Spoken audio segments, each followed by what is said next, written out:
ನಮಸ್ಕಾರ ಸಾಧಕರೇ. ನಮ್ಮ 21 days meditation ಚಾಲೆಂಜ್ನ ಅತ್ಯಂತ ಮುಖ್ಯವಾದ ಹಾಗೂ ಮೋಸ್ಟ್ ಕ್ರಿಟಿಕಲ್ ದಿನಕ್ಕೆ ನಿಮಗೆ ಸ್ವಾಗತ. ಇಂದು 11ನೆಯ ದಿನ. ಫ್ರೆಂಡ್ಸ್, ನಾನು ನಿಮಗೆ ಮೊದಲೇ ಹೇಳಿದ್ದೆ 21 ಡೇಸ್ ಮೆಡಿಟೇಷನ್ ಸೀರೀಸ್ ಮುಗಿದ ತಕ್ಷಣ ರಹಸ್ಯವಾದ ಆಸ್ಟ್ರಲ್ ಟ್ರಾವೆಲ್ ಮೆಡಿಟೇಷನ್ ಸೀರೀಸ್ನ ಸ್ಟಾರ್ಟ್ ಮಾಡ್ತೀನಿ ಅಂತ ಅಲ್ವಾ. ಆದರೆ ನೆನಪಿಡಿ, ಈ 11ನೇ ದಿನದ ಮೆಡಿಟೇಷನನ್ನು ಯಾರು ಪೂರ್ತಿಯಾಗಿ ಮುಗಿಸೋದಿಲ್ವೋ ಅವರು ಆಸ್ಟ್ರಲ್ ಟ್ರಾವೆಲ್ ಮಾಡೋದಕ್ಕೆ ಸಾಧ್ಯವೇ ಇಲ್ಲ. ಯಾಕೆ ಗೊತ್ತಾ? ಆಸ್ಟ್ರಲ್ ಟ್ರಾವೆಲ್ ಮಾಡಬೇಕಾದ್ರೆ ನಮ್ಮ ಫಿಸಿಕಲ್ ಬಾಡಿಯನ್ನು ನಾವು ಬಿಟ್ಟು ಹೊರ ಹೋಗಬೇಕು. ಆದರೆ ನಮ್ಮ ಮನಸ್ಸಿನಲ್ಲಿ ಏನಾದರೂ ಆತಂಕ ಅಂದರೆ ಆಂಗ್ಸೈಟಿ ಅಥವಾ ಸಣ್ಣ ಭಯ ಇದ್ದರೂ ಕೂಡ ಒಂದು ಮ್ಯಾಗ್ನೆಟ್ ಥರ ನಮ್ಮನ್ನು ಅದು ನಮ್ಮ ಫಿಸಿಕಲ್ ಬಾಡಿನಲ್ಲೇ ಗಟ್ಟಿಯಾಗಿ ಹಿಡಿದಿಟ್ಕೊಳ್ಳುತ್ತೆ. ನೀವು ಎಷ್ಟೇ ಪ್ರಯತ್ನ ಪಟ್ಟರೂ ಕೂಡ ನಿಮ್ಮ ದೇಹವನ್ನು ದಾಟೋದಿಕ್ಕೆ ಈ ಆತಂಕ ಬಿಡೋದಿಲ್ಲ. ಇವತ್ತಿನ ಧ್ಯಾನದಲ್ಲಿ ನಾನು ನಿಮ್ಮ ಆಳ ಮನಸ್ಸಿನಲ್ಲಿ ವರ್ಷಗಳಿಂದ ಅಡಗಿರುವ ಆತಂಕ, ಭವಿಷ್ಯದ ಭಯ ಮತ್ತು ಪ್ಯಾನಿಕ್ಕನ್ನು ಬೇರು ಸಹಿತ ಕರಗಿಸಿ ನಿಮ್ಮ ಆತ್ಮವನ್ನು ಗಾಳಿಗಿಂತ ಹಗುರ ಮಾಡಲಿದ್ದೇನೆ. ಈ ಜರ್ನಿಯನ್ನು ದಯವಿಟ್ಟು ಅರ್ಧಕ್ಕೆ ನಿಲ್ಲಿಸಬೇಡಿ. ಒಂದು ವೇಳೆ ನೀವು ಈ ಜರ್ನಿಯನ್ನು ಅರ್ಧಕ್ಕೆ ನಿಲ್ಲಿಸಿದರೆ ನಿಮ್ಮ ಮೈಂಡ್ ಬ್ಲಾಕೇಜ್ ಹಾಗೇ ಉಳಿಯುತ್ತೆ. ನಿಮ್ಮ ಆಸ್ಟ್ರಲ್ ಟ್ರಾವೆಲ್ ಕನಸು ಕನಸಾಗಿಯೇ ಉಳಿಯುತ್ತೆ. ನಿಮಗೆ ನಿಮ್ಮ ಮೇಲೆ ನಂಬಿಕೆ ಇದ್ದರೆ, ಆಸ್ಟ್ರಲ್ ಲೋಕದ ರಹಸ್ಯಗಳನ್ನು ನೋಡುವ ಬಯಕೆ, ಹಠ ನಿಮಗಿದ್ರೆ ಇವತ್ತಿನ ಧ್ಯಾನವನ್ನು ಕಂಪ್ಲೀಟಾಗಿ ನೀವು ಮಾಡೇ ಮಾಡ್ತೀರಾ. ಸೊ ವೀಕ್ಷಕರೇ, ರೆಡಿ ಇದ್ದೀರಾ? ಇವತ್ತಿನ ಮೆಡಿಟೇಷನ್ ಸ್ಟಾರ್ಟ್ ಮಾಡೋಣವಾ? ಹಾಗಾದರೆ ಸಿದ್ಧರಾಗಿ. ಇವತ್ತಿನ ಮೆಡಿಟೇಷನ್ ಸ್ಟಾರ್ಟ್ ಮಾಡೋಕ್ಕೆ ಮುಂಚೆ ನಿಮ್ಮೆಲ್ಲರಲ್ಲೂ ಒಂದು ವಿನಂತಿ. ಇವತ್ತಿನ ಬ್ರೀತಿಂಗ್ ಬೇರೆ ರೀತಿ ಇರುತ್ತೆ. ಯಾರು ಗರ್ಭಿಣಿಯರಿದ್ದೀರಾ, ಯಾರಿಗೆ ಹಾರ್ಟ್ ಪ್ರಾಬ್ಲಮ್ ಇದೆ, ಯಾರಿಗೆಲ್ಲ BP ಇದೆ, ಉಸಿರಾಟದ ತೊಂದರೆ ಇದೆ, ದಯವಿಟ್ಟು ಅವರು ಇಷ್ಟು ದಿವಸ ಏನು ಬ್ರೀತಿಂಗ್ ಮಾಡ್ಕೊಂಡು ಬಂದಿದ್ದೀರಾ ಪ್ರಾಕ್ಟೀಸು, ಅದನ್ನೇ ಮಾಡಿ. ಬೇರೆ ಉಳಿದವರಿಗೆ ಯಾವ ಆರೋಗ್ಯ ಸಮಸ್ಯೆ ಇಲ್ದಲೆ ಹೆಲ್ದಿಯಾಗಿರೋರು ಮಾತ್ರ ಈಗ ನಾನು ಮುಂದೆ ಹೇಳುವಂತಹ ಬ್ರೀತಿಂಗ್ನ ಮಾಡಬಹುದು. ದಯವಿಟ್ಟು ಇದನ್ನು ಗಮನಿಸಿ. ಮೊದಲು ಒಂದು ಆರಾಮವಾದ ಜಾಗದಲ್ಲಿ ಆರಾಮವಾಗಿ ಕುಳಿತುಕೊಳ್ಳಿ. ನಿಮ್ಮ ಬೆನ್ನನ್ನು ನೇರವಾಗಿಟ್ಟುಕೊಳ್ಳಿ. ನಿಮ್ಮ ಬೆನ್ನಿಗೆ ಸಪೋರ್ಟ್ ಕೊಡ್ಬೋದು, ಆದರೆ ತಲೆಗೆ ಸಪೋರ್ಟ್ ಕೊಡಬೇಡಿ. ನಿಧಾನವಾಗಿ ನಿಮ್ಮ 2 ಕಣ್ಣುಗಳನ್ನು ಹಗುರವಾಗಿ ಮುಚ್ಚಿ. ನಿಮ್ಮ 2 ಹಸ್ತಗಳು ಆಕಾಶದ ಕಡೆ ಮುಖ ಮಾಡಿರಲಿ. ಈಗ ನಿಮ್ಮ ಕಣ್ಣುಗಳು ಸಂಪೂರ್ಣವಾಗಿ ಮುಚ್ಚಿವೆ. ನಾವು ಈಗ ಮಾಮೂಲಿ ಉಸಿರಾಟ ಮಾಡುತ್ತಿಲ್ಲ. ಬದಲಿಗೆ ನಿಮ್ಮ ಆತಂಕ ನಿಮ್ಮ ದೇಹದಲ್ಲಿ ಎಲ್ಲೆಲ್ಲಿ ಲಾಕ್ ಆಗಿದೆಯೋ ಆ ಗಂಟುಗಳನ್ನು ಬಿಡಿಸಲಿದ್ದೇವೆ. ಮೊದಲು ನಿಮ್ಮ ಮೂಗಿನಿಂದ ಗಾಳಿಯನ್ನು ಒಳಗೆ ಎಳೆದುಕೊಳ್ಳಿ. ಕೇವಲ ಲಂಗ್ಸಿಗೆ ಮಾತ್ರ ಅಲ್ಲ, ನಿಮ್ಮ ಹೊಟ್ಟೆಯ ಆಳಕ್ಕೆ ಆ ಗಾಳಿ ಇಳಿಯಲಿ. ಅಂದರೆ ಎಷ್ಟು ದೀರ್ಘವಾಗಿ ಉಸಿರನ್ನು ತೆಗೆದುಕೊಳ್ಳುವುದಕ್ಕೆ ಸಾಧ್ಯವೋ ಅಷ್ಟು ದೀರ್ಘವಾಗಿ ಆಳವಾಗಿ ಉಸಿರನ್ನು ಒಳಗೆ ತೆಗೆದುಕೊಳ್ಳಿ. ಈಗ ಉಸಿರನ್ನು ಅಲ್ಲೇ ಬಿಗಿಯಾಗಿ ಹಿಡಿದಿಟ್ಟುಕೊಳ್ಳಿ. 5 ಸೆಕೆಂಡ್ಸ್ ಉಸಿರನ್ನು ಅಲ್ಲೇ ಬಿಗಿಯಾಗಿ ಹಿಡಿದಿಟ್ಟುಕೊಳ್ಳಬೇಕು. ನಿಮ್ಮ ಎದೆಯ ಭಾಗದಲ್ಲಿ ಒಂದು ಬಿಗಿ ಉಂಟಾಗುತ್ತಿದೆಯೇ ಗಮನಿಸಿ. ಆ ಬಿಗಿಯೇ ನಿಮ್ಮ ಆತಂಕದ ಎನರ್ಜಿ ಬ್ಲಾಕ್. ಈಗ ಬಾಯಿಯಿಂದ ಒಂದು ನಾಗರ ಹಾವಿನ ತರಹ ಹಿಸ್ ಎಂದು ಶಬ್ದ ಮಾಡುತ್ತಾ ಆ ಉಸಿರನ್ನು ರಭಸವಾಗಿ ಹೊರಗೆ ಬಿಡಿ. ಆ ರೀತಿ ಉಸಿರನ್ನು ಹೊರಬಿಟ್ಟಾಗ ಬ್ಲಾಕೇಜಸ್ಗಳು ಒಡೆಯಲು ಅನುಕೂಲವಾಗುತ್ತದೆ.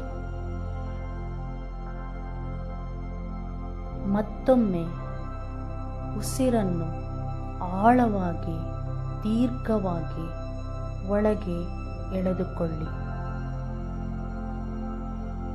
5 ಸೆಕೆಂಡ್ ಉಸಿರನ್ನು ಒಳಗೆ ಬಿಗಿಯಾಗಿ ಹಿಡಿದಿಟ್ಟುಕೊಳ್ಳಿ.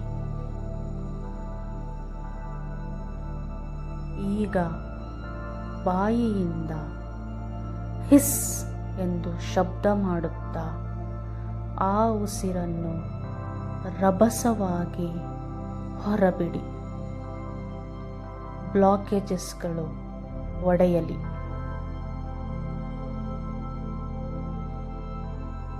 ಕಡೆಯದಾಗಿ ಉಸಿರನ್ನು ಒಳಗೆ ತೆಗೆದುಕೊಳ್ಳಿ. 5 ಸೆಕೆಂಡ್ ಉಸಿರನ್ನು ಹಿಡಿದಿಡಿ. ನಿಮ್ಮ ಒಳಗಿನ ಭಯ ಈಗ ಒದ್ದಾಡುತ್ತಿದೆ. ಈಗ ಬಾಯಿಯಿಂದ ಶಬ್ದ ಮಾಡುತ್ತಾ ರಭಸವಾಗಿ ಉಸಿರನ್ನು ಹೊರಬಿಡಿ. ನಿಮ್ಮ ನರನಾಡಿಗಳು ಸಡಿಲವಾಗುತ್ತಿವೆ. ನಿಮ್ಮ ಶರೀರದ ತೂಕ ಈಗ ಬದಲಾಗುತ್ತಿದೆ. ಗಮನಿಸಿ. ವೀಕ್ಷಕರೇ, ಇನ್ನೊಮ್ಮೆ ಹೇಳುತ್ತಿದ್ದೇನೆ, ಯಾರಾದರೂ ಗರ್ಭಿಣಿ ಸ್ತ್ರೀಯರಿದ್ದರೆ, ಹಾರ್ಟ್ ಪ್ರಾಬ್ಲಮ್, BP ಹಾಗೂ ಉಸಿರಾಟದ ಸಮಸ್ಯೆ ಇರೋರು ಯಾರು ಇದ್ದರೆ ದಯವಿಟ್ಟು ಈ ಬ್ರೀತಿಂಗ್ ಎಕ್ಸಸೈಸ್ ಮಾಡಬೇಡಿ. ಇಷ್ಟು ದಿವಸ ನೀವು ಏನು ಮೆಡಿಟೇಷನಲ್ಲಿ ಬ್ರೀತಿಂಗ್ ಎಕ್ಸಸೈಸ್ ಮಾಡಿದ್ದೀರಲ್ವ, ಅದನ್ನೇ ಮಾಡಿ, ತೊಂದರೆ ಇಲ್ಲ. ದಯವಿಟ್ಟು ಗಮನಿಸಿ. ಈಗ ಕುತೂಹಲಕರ ಘಟ್ಟಕ್ಕೆ ಬಂದಿದ್ದೇವೆ. ನಿಮ್ಮ ಕಣ್ಣುಗಳ ಮುಂದೆ ಈಗ ಸಂಪೂರ್ಣ ಕತ್ತಲೆ ಇದೆ. ನೀವು ಒಂದು ನಿಗೂಢವಾದ ಕಗ್ಗತ್ತಲೆಯ ಕೋಣೆಯ ಮುಂದೆ ನಿಂತಿದ್ದೀರ. ಆ ಕೋಣೆಯ ಬಾಗಿಲ ಮೇಲೆ ಭಯ ಮತ್ತು ಆತಂಕ ಎಂದು ಬರೆಯಲಾಗಿದೆ.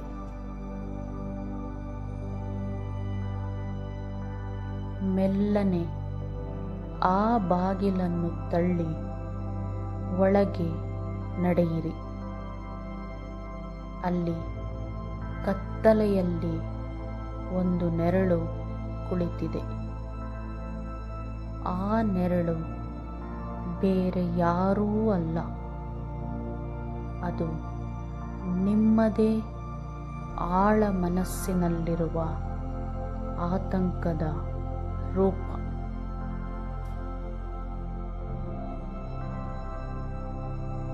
ನೀವು ಇಷ್ಟು ದಿನ ಯಾವುದಕ್ಕೆ ಹೆದರುತ್ತಿದ್ದೀರೋ, ನಿಮ್ಮನ್ನು ಯಾವುದು ಒಳಗೊಳಗೆ ತಿನ್ನುತ್ತಿತ್ತೋ, ಆ ಶಕ್ತಿ ನಿಮ್ಮ ಮುಂದೆ ಕುಳಿತಿದೆ.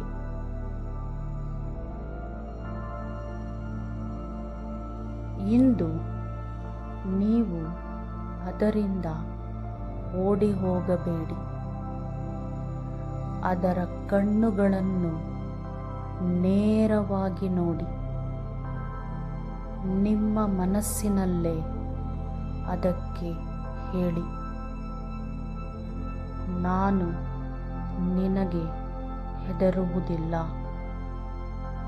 ನಾನು ನಿನ್ನನ್ನು ನೋಡುತ್ತಿದ್ದೇನೆ. ನಿನ್ನ ಅಧಿಕಾರ, ನಿನ್ನ ಆಟ ಇಂದಿಗೆ ಮುಗಿಯಿತು.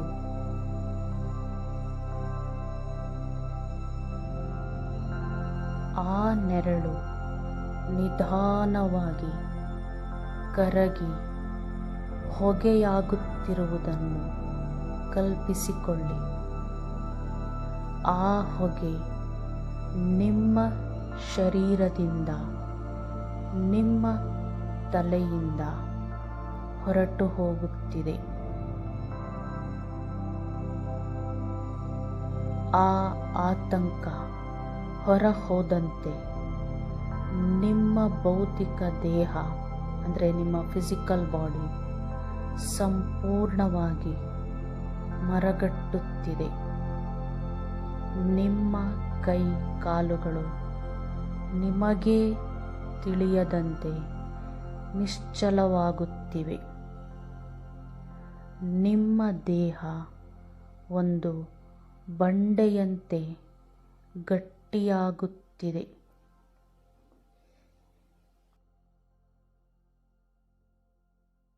ಆದರೆ ನಿಮ್ಮ ಒಳಗಿರುವ ಸೂಕ್ಷ್ಮ ಶರೀರ ಹತ್ತಿಯಂತೆ ಹಗುರವಾಗುತ್ತಿದೆ.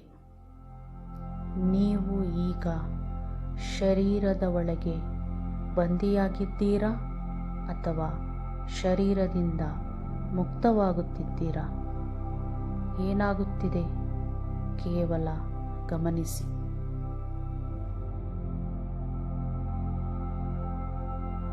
ಈಗ ನಿಮ್ಮ ದೇಹ ಮಲಗಿದೆ, ಆದರೆ ನಿಮ್ಮ ಪ್ರಜ್ಞೆ ಎಚ್ಚರವಾಗಿದೆ. ಆಸ್ಟ್ರಲ್ ಟ್ರಾವೆಲ್ಲಿಗೆ ಬೇಕಾದ ಮೊದಲ ಸ್ಥಿತಿ ಇದೆ.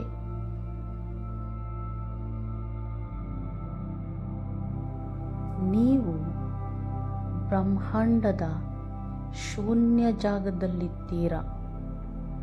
ನಿಮ್ಮ ಕಿವಿಗಳಿಗೆ ಕೇಳಿಸುವ ನಿಗೂಢ ಫ್ರೀಕ್ವೆನ್ಸಿ ನಿಮ್ಮನ್ನು ಈ ಲೋಕದಿಂದ ಆಚೆಗೆ ಎಳೆದುಕೊಂಡು ಹೋಗಲು ಸಿದ್ಧ ಮಾಡುತ್ತಿದೆ. ಯಾವುದೇ ಆಲೋಚನೆ ಬೇಡ. ಕೇವಲ ಶೂನ್ಯದಲ್ಲಿ ತೇಲಾಡಿ. ಇಲ್ಲಿ ಕೆಲವು ನಿಮಿಷಗಳ ಕಾಲ ನಾನು ಮೌನವಾಗುತ್ತೇನೆ.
ನಿಧಾನವಾಗಿ, ಅತ್ಯಂತ ನಿಧಾನವಾಗಿ ನಿಮ್ಮ ಭೌತಿಕ ಶರೀರಕ್ಕೆ ಅಂದರೆ ಫಿಸಿಕಲ್ ಬಾಡಿಗೆ ಪ್ರಜ್ಞೆ ಮರಳುತ್ತಿದೆ. ನಿಮ್ಮ 2 ಹಸ್ತಗಳನ್ನು ಲಘುವಾಗಿ ಉಜ್ಜಿಕೊಂಡು ನಿಮ್ಮ ಕಣ್ಣುಗಳ ಮೇಲೆ ಇಟ್ಟುಕೊಳ್ಳಿ. ಇಂದು ನೀವು ಸಾಮಾನ್ಯ ಧ್ಯಾನ ಮಾಡಿಲ್ಲ. ನಿಮ್ಮ ಒಳಗಿದ್ದ ಆತಂಕದ ಗೇಟ್ ಕೀಪರನ್ನು ಕರಗಿಸಿದ್ದೀರ. ನಿಮ್ಮ ಆತ್ಮಕ್ಕೆ ಅಡ್ಡವಾಗಿದ್ದ ಅತಿ ದೊಡ್ಡ ಗೋಡೆ ಇವತ್ತು ಬಿದ್ದಿದೆ. ಈಗ ನಿಮ್ಮ ಸೂಕ್ಷ್ಮ ಶರೀರ ಯಾವುದೇ ತೂಕವಿಲ್ಲದೆ, ಭಯವಿಲ್ಲದೆ ಪ್ರಯಾಣಿಸಲು 50% ರೆಡಿ ಇದೆ. ಆದರೆ ನೆನಪಿಡಿ, ನಾಳೆ 12ನೇ ದಿನದ ಮೆಡಿಟೇಷನ್ ಇನ್ನೂ ಹೆಚ್ಚು ರಹಸ್ಯವಾಗಿರಲಿದೆ. ನಾಳೆ 7 ಚಕ್ರಾಸ್ ಆ್ಯಂಡ್ ಆರಾ ಕ್ಲೆನ್ಸಿಂಗ್ ಪ್ರಕ್ರಿಯೆ ಆರಂಭವಾಗಲಿದೆ. ವೀಕ್ಷಕರೇ, ಇಂದಿನ ಈ ಕತ್ತಲೆ ಕೋಣೆಯ ಅನುಭವ ನಿಮಗೆ ಹೇಗೆ ಅನ್ನಿಸಿತು? ನಿಮ್ಮ ದೇಹ ಮರುಗಟ್ಟಿದ ಅನುಭವ ಆಯಿತಾ? ಕಮೆಂಟ್ ಬಾಕ್ಸಲ್ಲಿ ತಿಳಿಸಿ. ಆಸ್ಟ್ರಲ್ ಲೋಕದ ಹೊಸ ಶಕ್ತಿಯೊಂದಿಗೆ ನಿಧಾನವಾಗಿ ನಿಮ್ಮ ಕಣ್ಣುಗಳನ್ನು ತೆರೆಯಿರಿ. ನಾಳೆ 12ನೇ ದಿನದ ಮಹಾಪಯಣಕ್ಕೆ ಸಿದ್ಧರಿದ್ದೀರಾ? ನಾಳೆ ಭೇಟಿಯಾಗೋಣ. ಧನ್ಯವಾದಗಳು.